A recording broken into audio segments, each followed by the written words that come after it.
안녕하세요. 대전 온누리교회를 섬기고 있는 김상수 목사입니다. 불확실한 세상을 살아갈 때 성도는 갑자기 불안해질 때가 있습니다.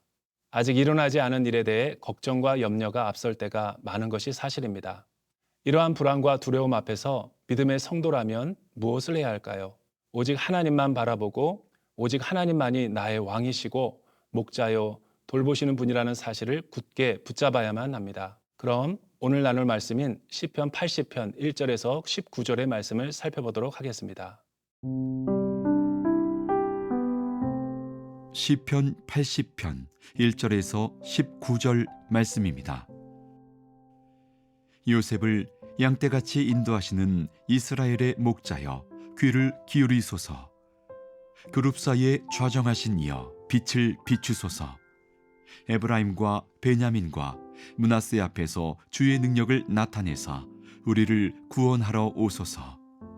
하나님이여 우리를 돌이키시고 주의 얼굴빛을 비추사 우리가 구원을 얻게 하소서. 만군의 하나님 여호와여 주의 백성의 기도에 대하여 어느 때까지 노하시리이까. 주께서 그들에게 눈물의 양식을 먹이시며 많은 눈물을 마시게 하셨나이다. 우리를 우리 이웃에게 다툼거리가 되게 하시니 우리 원수들이 서로 비웃나이다. 만군의 하나님이여 우리를 회복하여 주시고 주의 얼굴에 광채를 비추사 우리가 구원을 얻게 하소서. 주께서 한 포도나무를 애굽에서 가져다가 민족들을 쫓아내시고 그것을 심으셨나이다. 주께서 그 앞서 가꾸셨으므로 그 뿌리가 깊이 박혀서 땅에 가득하며 그 그늘이 산들을 가리고 그 가지는 하나님의 백향목 같으며 그 가지가 바닥까지 뻗고 넝쿨이 강까지 미쳤거늘 주께서 어찌하여 그 담을 허시사 길을 지나가는 모든 이들이 그것을 따게 하셨나이까. 숲속의 멧돼지들이 상이하며 들짐승들이 먹나이다. 만군의 하나님이여 구하옵나니 돌아오소서. 하늘에서 굽어보시고 이 포도나무를 돌보소서. 주의 오른손으로 심으신 줄기여 주를 위하여 힘있게 하신 가지니이다. 그것이 불타고 배임을 당하며 주의 면책으로 말미암아 멸망하오니 주의 오른쪽에 있는 자 곧 주를 위하여 힘있게 하신 인자에게 주의 손을 얹으소서. 그리하시면 우리가 주에게서 물러가지 아니하오리니 우리를 소생하게 하소서. 우리가 주의 이름을 부르리이다. 만군의 하나님 여호와여 우리를 돌이켜 주시고 주의 얼굴의 광채를 우리에게 비추소서. 우리가 구원을 얻으리이다. 시편 80편을 70인역 성경에서는 아수르에 관한 시라고 기록되어 있습니다. 즉 아수르가 이스라엘을 멸망시키는 상황 가운데 시인은 이스라엘의 회복을 간구하고 있는 것입니다. 민족적인 위기와 절망 앞에서 무엇보다도 시인은 하나님과 이스라엘의 관계를 강조하고 있는 것입니다. 하나님의 역할과 권위를 강조해 구원의 하나님을 노래하고 있습니다. 성경에서 가장 많이 나오는 하나님의 비유는 만군의 하나님, 왕, 목자와 양, 포도나무의 농부라고 묘사합니다.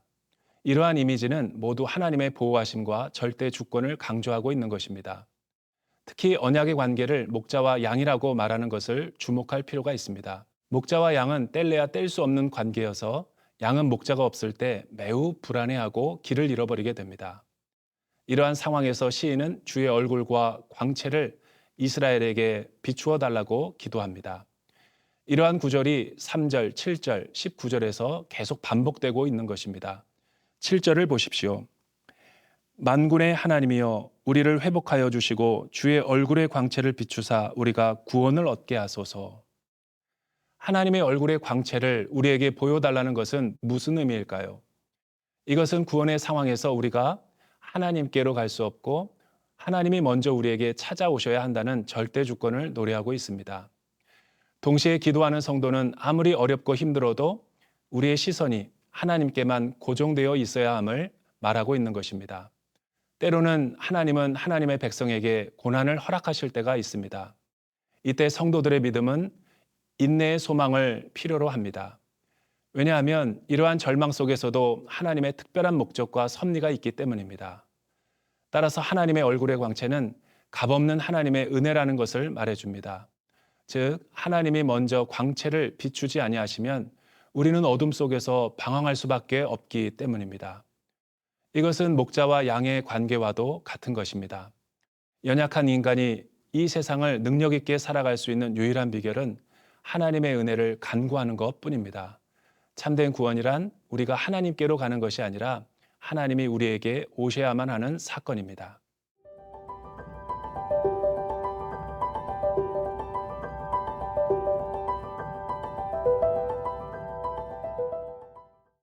다시 시편 기자는 목자와 양의 비유에 이어 언약의 관계를 이스라엘의 역사를 포도나무 비유로 설명하고 있습니다.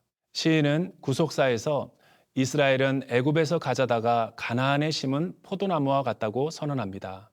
하나님의 일방적인 사랑으로 애굽에서 가나안에 옮겨다 심은 아름다운 포도나무였다는 것입니다. 하나님이 그렇게 하신 목적은 이스라엘에게 좋은 열매를 기대했기 때문입니다. 하나님이 농부로서 포도나무를 정성스럽게 가꾼 것은 온 세상을 구원하기 위한 도구로 이스라엘을 만들기 위해서였습니다. 하나님의 보호하심 아래 이스라엘은 뿌리도 깊이 박히고 가지가 퍼지고 이 땅에 가득하게 되었습니다. 실제로 다윗과 솔로몬 당시 이스라엘의 영광과 부귀를 설명하고 있는 것입니다. 하지만 이스라엘은 하나님의 기대에 전혀 부응하지 못했습니다. 오히려 하나님을 버리고 우상 숭배와 죄악으로 썩을 열매를 맺자 하나님은 포도원의 담을 헐어버렸다고 회고하고 있습니다. 하나님은 왜 포도나무를 심으시고 포도원의 담을 헐어버렸을까요? 왜냐하면 사람들이 그 포도를 먹을 수 없었기 때문입니다. 이스라엘이 하나님의 찬송과 영광이 되지 못했다는 말입니다. 잘 익은 포도여야 했지만 들포도가 되자 쓸모없게 돼버리고 말았던 것입니다. 12절에서 13절을 보십시오. 주께서 어찌하여 그 담을 허시사 길을 지나가는 모든 이들이 그것을 따게 하셨나이까? 숲속의 멧돼지들이 상해하며 들짐승들이 먹나이다. 이와 같은 절망 속에서 시편 기자는 하나님의 보호하심을 간구합니다. 비록 자신들이 죄를 지었으나 다시 하나님의 긍휼로 회복시켜 달라고 간구합니다. 이스라엘의 실패한 역사를 보며 저와 여러분은 어떤 신앙의 열매를 맺고 있는지 돌아보기 원합니다. 예수님도 참된 신앙에 대해 요한복음 15장 5절에서 말씀해 주셨습니다. 나는 포도나무요 너희는 가지라. 그가 내 안에 내가 그 안에 거하면 사람이 열매를 많이 맺나니 나를 떠나서는 너희가 아무것도 할 수 없음이라. 라는 구절에서 우리는 하나님만 의지해야 행복할 수 있다고 성경은 말하고 있습니다. 불안과 두려운 광야와 같은 세상에서 성도가 승리할 수 있는 유일한 비결은 나의 연약함을 인정하고 하나님의 절대 주권을 인정할 때입니다. 이제 믿음으로 그리스도와 연합하여 새 이스라엘이 되었다면 계속해서 하나님만 의지하고 은혜 안에 머물러 있어야만 합니다. 앞이 깜깜하고 보이지 않아도 하나님이 나와 함께 하시면 모든 것을 능히 극복할 수 있는 힘이 생기기 때문입니다.